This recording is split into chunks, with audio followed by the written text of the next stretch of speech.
Саламатсыздар урматтуу окуучулар. Азыр биз туунду жөнүндө сүйлөшөбүз. Туунду бул орусчада производный, англисчеси дериватив. Биринчи формуласын жазалык. Бир x n-дин x-ка жараша деривативин алсак, n-ды ылдый бул x n-инчи даражада n-ден бирди кемитебиз. Өтө жөнөкөй формула. Интеграл болсо, бунун тескери. Ондан биз x n-ды табышыбыз керек.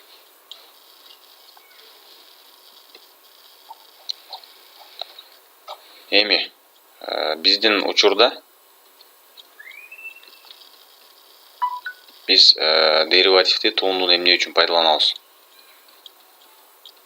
Басып өткөн жолдон позициянын формуласынан ылдамдыктын формуласын табыш үчүн жана ылдамдыктын формуласынан ылдамданууну табыш үчүн. Жазып коелук, бул жерге дельта x, дельта t. X-тин убакытка жараша өзгөргөнү бул эмне? X деген эмне? Басып өткөн жол. Убакытка жараша өзгөргөнү бул ылдамдык. Ал ылдамдыктын убакытка жараша өзгөргөнү бул ылдамдануу. Азыр могу формуланы пайдаланып, могу формуладан биз ылдамдыкты табабыз. Бул деривативдин формуласын. Негизи дериватив бул деген өзгөрүү деген сөз да.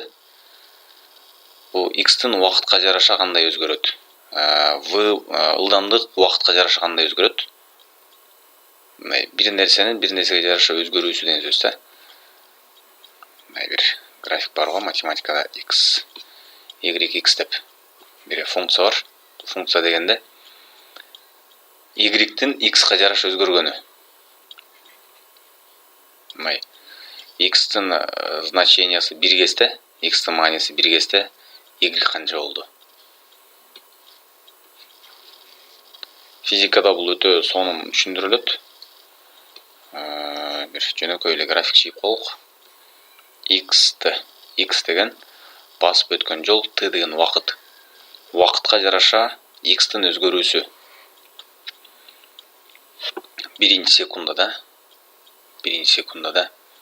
2 метрде турду. Экинчи секундада 5 метрде турду. Үчүнчү секундада мына 12 метрге жылды. Биринчи секундада мына 0дон бул жерден кыймылын баштады. 1 секунд өткөндөн кийин 2 метр алып болду.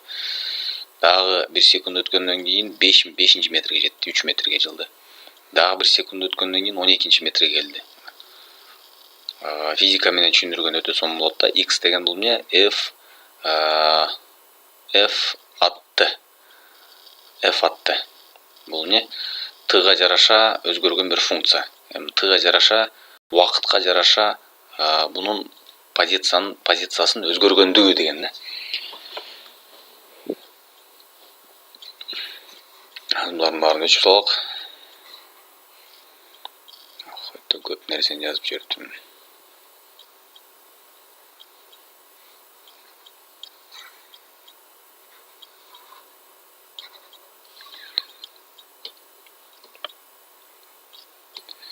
Эми мына могу формуланы пайдаланабыз.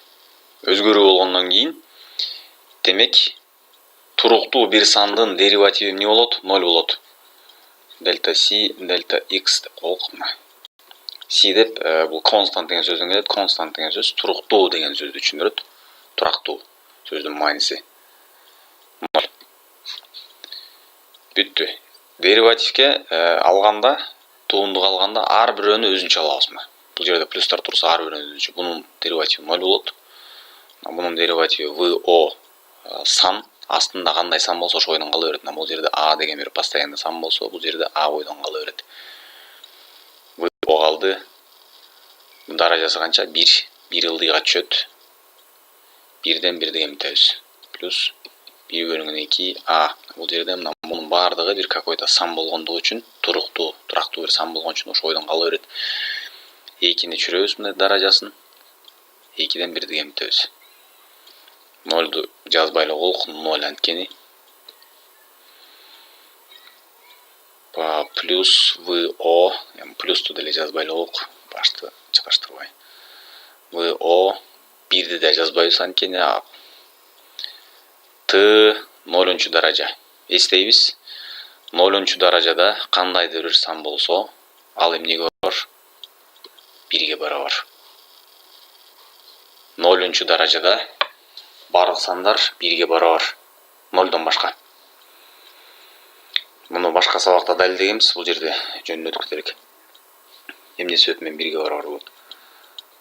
Кошуу 1 бөлүнгөн 2 А2 Т 1 даражада. 2 менен 2 кетет. Тнын 0 даражасы 1 болот. Ошондо бул эмнеге барабар болду? Ылдамдыкка барабар болду. Себеп дегенде дельта X, дельта Т бул ылдамдык.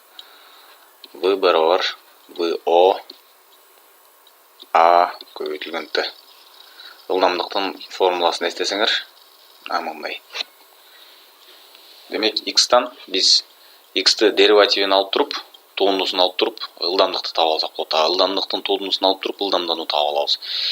Эми экинчи дельта В, дельта Т.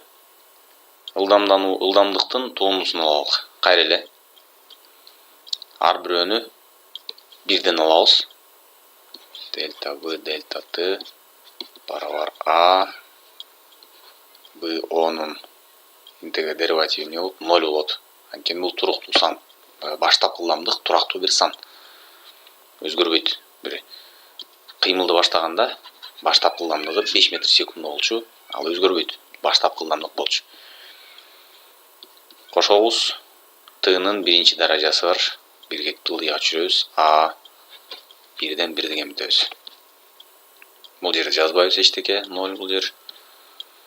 1ди жазбайлы болук. А Тнын 0 даражасы болот. Ошондо бул барабар менен 0 жазбайлы болук. Тнын 1 даражасы, Тнын 0 даражасы ал 1. Ошондо А. Демек, бизде позициянын басып өтүп аткан жолдун убакытка, басып өткөн жолдун формуласы бар болсо, анын тугундусун алып туруп биз ылдамдыкты таап алабыз.